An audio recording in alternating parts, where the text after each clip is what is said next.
Monsieur Jacques Bompard. Monsieur le Président, Monsieur le rapporteur, chers collègues, réformer le règlement de l'Assemblée nationale s'avère indispensable.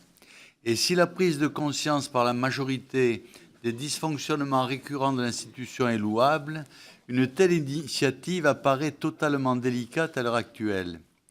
En l'espèce, la proposition de résolution ne fait que dénoncer les effets de cause qu'elle ne veut pourtant pas remettre en question, à savoir la poursuite d'intérêts personnels par le truchement d'un mandat électif, l'emprisonnement des candidats par des partis devenus de véritables machines centralisatrices, la méconnaissance du réel et des préoccupations des électeurs qui sont pourtant les seuls vecteurs de la légitimité des élus de la nation. Monsieur le Président, la proposition de résolution est d'autant plus ironique que l'exposé des motifs du texte dénonce en même temps la crise de confiance que traverse notre démocratie, qui devrait amener chacun des responsables politiques à s'interroger sur l'efficacité de son action. Il faut surtout voir dans cette crise le déficit de démocratie qu'accuse le règlement de l'Assemblée nationale. Or, malgré certaines mesures intéressantes, comme le projet de renforcer la transparence et l'efficacité des discussions générales, l'esprit du texte révèle surtout la volonté de brider l'expression des députés minoritaires et plus particulièrement des non-inscrits. Précisément, une disposition visant à permettre à la conférence des présidents de fixer un plafond de questions écrites par député est proprement scandaleuse. Cela revient ni plus ni moins à brider l'expression des élus de la nation. Le fait que le taux de réponse du gouvernement soit insatisfaisant, 22 000 questions sans réponse à la fin de la 13e législature, ne devrait avoir aucune conséquence sur le droit essentiel pour les députés d'interpeller les ministres. Le risque est grand que certains députés, évidemment les non-inscrits, se voient attribuer de façon discrétionnaire un plafond les empêchant d'incarner leur mandat.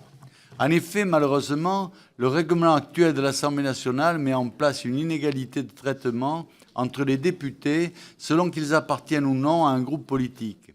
Temps de parole lors des séances largement inférieur à celui accordé aux députés membres d'un groupe, nombre peu satisfaisant de sièges au sein des commissions permanentes, refus de faciliter l'accès de tiers aux séances publiques, non-attribution de droit de tirage ou encore d'un secrétariat administratif.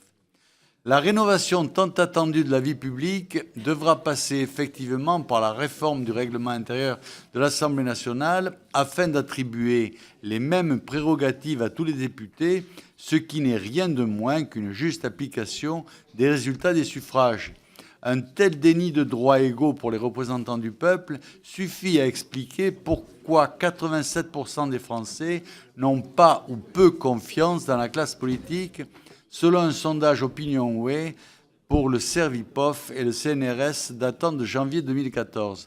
La véritable réponse au déficit démocratique de nos institutions que peut apporter une révision du règlement de l'Assemblée nationale consiste en la reconnaissance de l'ancrage territorial des élus et en renforçant les courants politiques qui, pour être minoritaires, n'en sont pas moins légitimement élus. Certains que mes remarques qui vont dans le sens de l'égalité des élus, fondement de notre République, je ne doute pas que vous tiendrez compte de mes remarques qui vont dans le sens d'une plus grande démocratie de nos institutions. Je vous remercie. Merci, chers collègues.